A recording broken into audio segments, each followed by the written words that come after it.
He who says he can and he who says he can't are both usually right. The first step before anybody else in the world believes it is you have to believe it. There's no reason to have... So many of us choose our path of fear and scholarship. Really wants to possibly outreach so they're saying, what's yours? How will you serve the world? What do they need that your talent can provide? That's all.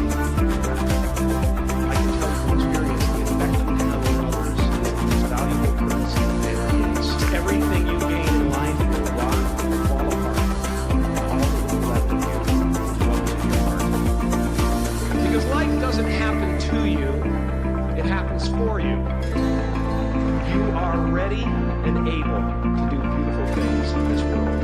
And after you walk through those doors today, you'll only ever have two choices: love or fear.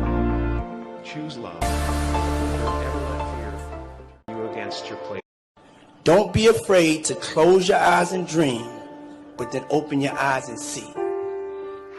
Create the highest, grandest vision possible for your life, because you become what you believe.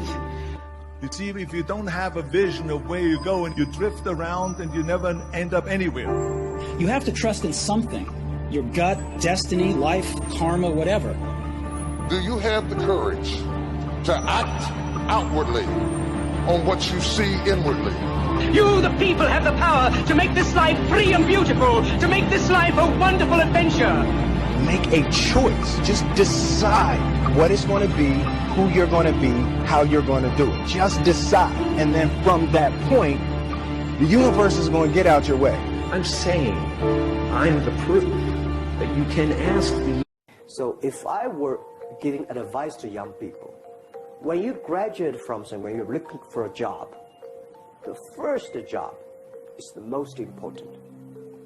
Not necessarily a company that has a great name. You should find a good boss that can teach you how to be a human being, how to do things right, how to do things properly, and stay there. Give yourself a promise. I will stay there for at least 3 years. Then you start to move. A lot of people, that's no good. I've seen a lot of disasters, a lot of problems. Stick to one. My fear of failure never approached in magnitude my fear of what if. What if I never tried at all?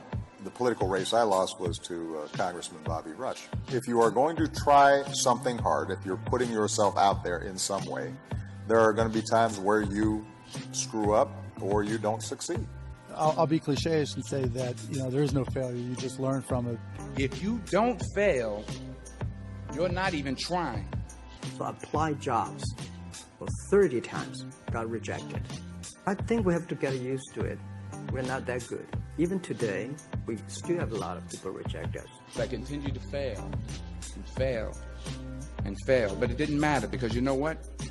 There's an old saying, you hang around the barbershop long enough, sooner or later you're going to get a haircut. Worry less about what you want to be and worry more about what you want to do. Studies show that when you're in gratitude, when you're feeling gratitude, you can't be in another state. So you can't be angry or sad or disappointed when you're being grateful. So grateful for me is like a seed. And when you're grateful, you plant this seed in your life, which is going to grow a beautiful tree and shade and fruits. And it helps you avoid what I call weeds in our life. So when we're planting sadness or disappointment or anger, these are like weeds in our life. So every day I'm trying to plant seeds of gratitude. And I recommend doing it the first thing you do in the morning, but even more importantly, the last thing you do before you go to bed.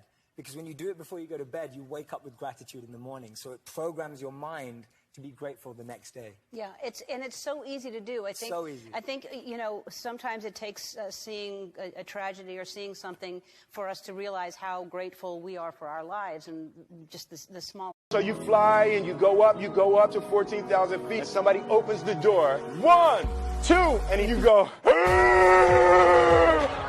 and you fall out of the airplane. And in 1 second, you realize that it's the most blissful experience of your life. You're flying. You realize that the point of maximum danger is the point of minimum fear. It's bliss. The lesson for me was, why were you scared in your bed the night before? What do you need that fear for? Fear of what? You're nowhere even near the airplane. Everything up to the stepping out, there's actually no reason to be scared. It only just ruins your day. God placed the best things in life on the other side of terror. On the other side of your maximum fear are all of the best things in life.